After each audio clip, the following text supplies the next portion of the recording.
شوي بيقول لك حمص والعانة بلشوا 50 قتيل، 100 قتيل، 200 قتيل، 300 قتيل، 350 قتيل، مئات الجرحى، 39 بناية نزلوا على الأرض. أي حدا بينهز؟ وأنا عندي موقف سياسي واضح من أول أحداث، حزب الله عنده موقف سياسي واضح، بس أمام هذا المشهد كلنا بدنا نتأثر. طيب يا إخوان دقوا، إلنا أصدقاء، إلنا إخوان، إلنا سقاط بحمص ما لهم علاقة بالنظام. يا عمي شو في بحمص؟ قال ما في شيء، مثل العادي في شوية إطلاق ما في.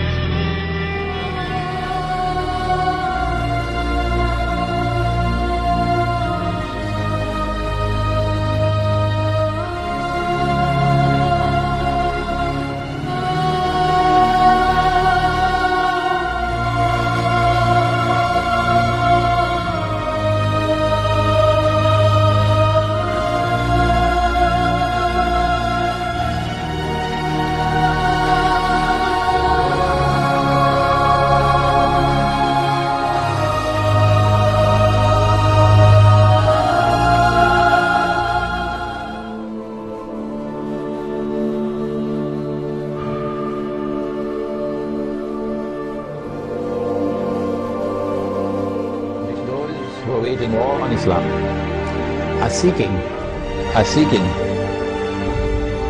to do something that will function as a catalyst for creating Sunni-Shia civil war in the world of Islam. Because Israel ultimately wants to rule the world. Because the Zionists want to rule the world. Because the Judeo-Christian Zionist European Alliance wants to deliver to the state of Israel the status of ruling state in the world. Shia civil war would be something that would be massively beneficial for Israel. Number one, Sunni-Shia civil war will make Islam look negatively, a negative image in the world, at a moment when Islam is center stage in the attention of the whole world. Number two, Sunni-Shia civil war in Islam, Sunni versus Shia, would function as a diversion, diverting attention, both Muslim and non-Muslim attention.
Muslims fighting against themselves will obviously lead to a loss of power.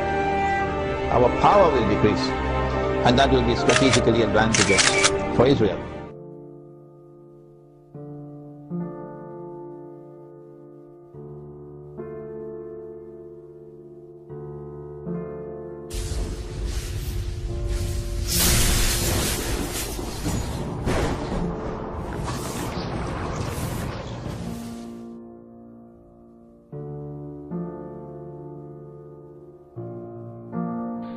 ثم فتنة السراء، بعد فتنة الأحلاس ستأتي الثانية وهي فتنة السراء.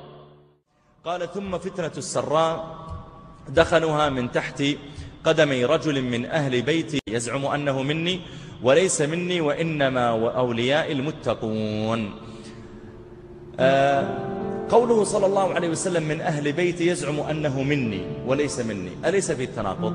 كيف يقول من أهل بيتي بعدين يقول وليس مني؟ يتبرأ من فعله لا يتبرأ من نسبه. وقيل سميت بفتنة السراء لأنها تسر العدو. هذه فتنة السراء مبدأها من عند من؟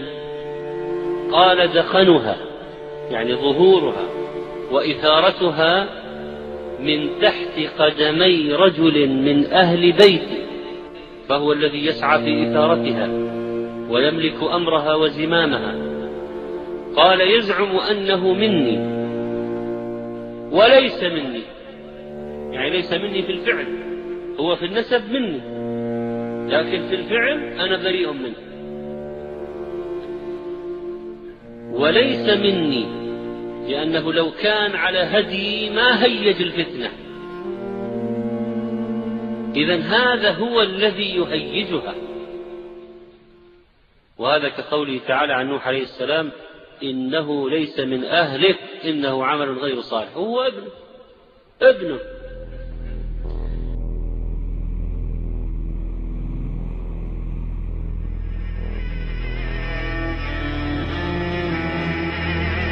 تعلم يا سيدي أن الأمريكان وأن اليهود الصهاينة تحديدا، لأن هناك خلاف في اليهود، تحسبهم جميعا وقلوبهم شتى. نعم. وولاية الفقيه والشيعة، الشيعة الفرس تحديدا، يعني العرب يختلفون نوعا ما، يتفقون على مبدأ ستستغرب، على أن المهدي سيخرج متى؟ هؤلاء الثلاث اتفقوا على تاريخ واحد، هو تاريخ 21 ديسمبر 2012. 21 ديسمبر 2012.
Décembre 2012, minuit 1.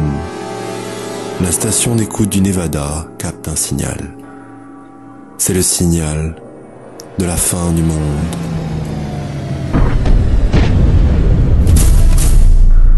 En l'espace de quelques heures, une succession d'événements catastrophiques va anéantir l'humanité telle que nous la connaissons.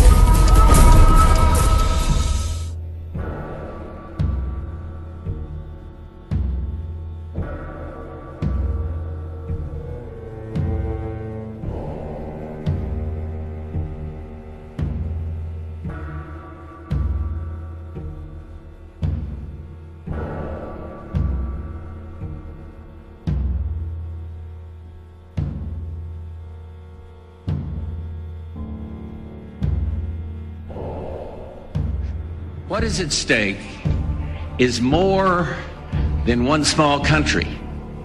It is a big idea, a new world order.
3600 ans à accomplir sa révolution.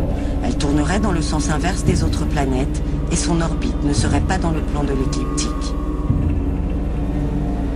En bref, elle ne ferait pas forcément partie de notre système solaire. L'année 2012 marque le retour de cette planète Nibiru, après un cycle de 3600 ans.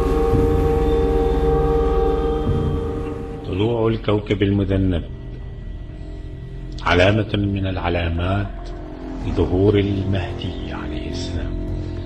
جاء في كتاب 250 علامة حتى ظهور الإمام المهدي عليه السلام لمحمد علي الطباطبائي. علامة 190 نجم أحمر مذنب بذنبين يكادان أن يلتقيا. قال فيه عن الصادق عليه السلام: طلوع الكوكب المذنب يفزع العرب، وهو نجم بالمشرق يضيء كما يضيء القمر، ثم ينعطف حتى يكاد يلتقي طرفاه، وتظهر حمرة في السماء وتنشر في آفاقها.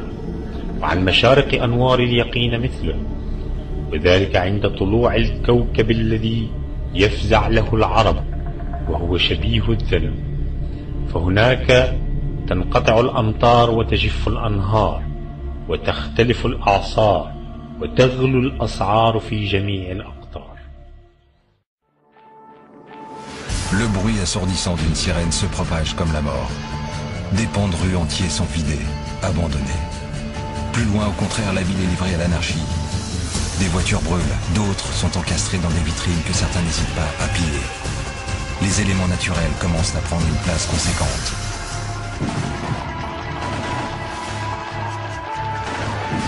Les gens courent dans tous les sens, en se bousculant, se piétinant.